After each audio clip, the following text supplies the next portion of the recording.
Bonjour, bonsoir, chers amis. Un grand salut à nos internautes de partout et bienvenue surtout à notre entretien numéro 11.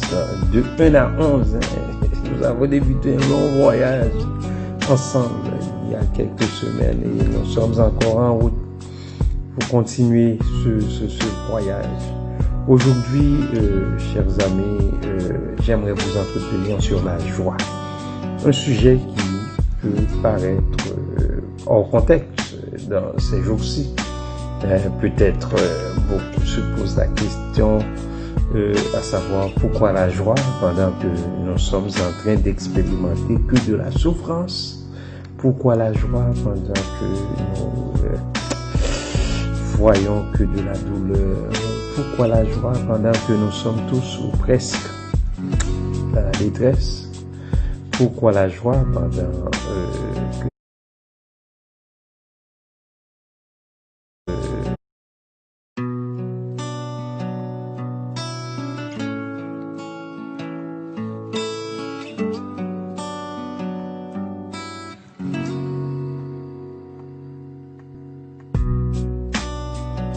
Bonjour, bonsoir, chers amis. Un grand salut à nos internautes de partout et bienvenue surtout à notre entretien numéro 11.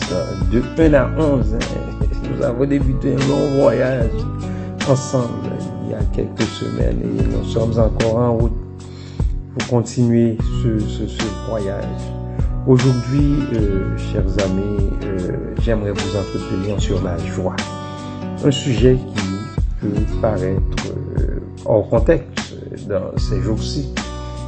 Peut-être beaucoup se posent la question à savoir pourquoi la joie pendant que nous sommes en train d'expérimenter que de la souffrance. Pourquoi la joie pendant que nous voyons que de la douleur. Pourquoi la joie pendant que nous sommes tous ou presque à la détresse?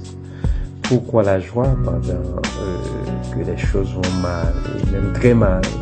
Pourquoi donc la joie pendant qu'environ 5 millions de personnes dans le monde sont atteintes du coronavirus et environ plus de 350 000 sont déjà morts. Mais pourquoi la joie pendant qu'un millier de cas sont confirmés en Haïti actuellement et une trentaine de personnes, une trentaine de trop sont morts? Pourquoi la joie? Chers amis dans le Seigneur, le message chrétien est tellement un message de joie. C'est un message qui invite le croyant à se réjouir malgré l'adversité, malgré les problèmes, malgré les déceptions, malgré les incompréhensions, malgré la tristesse et les exhortations à la joie retentissent partout dans l'Ancien et le Nouveau Testament. Et dans le livre des Psaumes en particulier, la joie résonne. Vous tous habitants de la terre, faites monter vos cris d'allégresse jusqu'à l'Éternel. Servez l'Éternel avec joie. Psaume 100, verset 1er et suivant, et dans les épîtres de Paul, particulièrement dans Philippiens et Thessaloniciens, il est question de se réjouir. Réjouissez-vous. Réjouissez-vous toujours dans le Seigneur. Ainsi, la joie, c'est l'état normal de l'enfant de Dieu. Et on ne doit pas se forcer à l'être. C'est une attitude normale, légitime, une attitude correcte. Et là, est-ce une raison de dire que nous devons oublier la souffrance? Non, pas du tout. La souffrance est là aussi.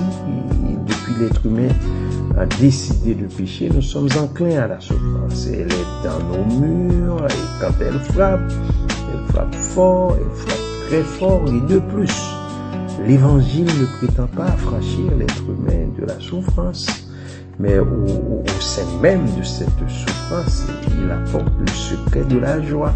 Mais au sein des tourments, il en fait même un sujet de joie, chers amis.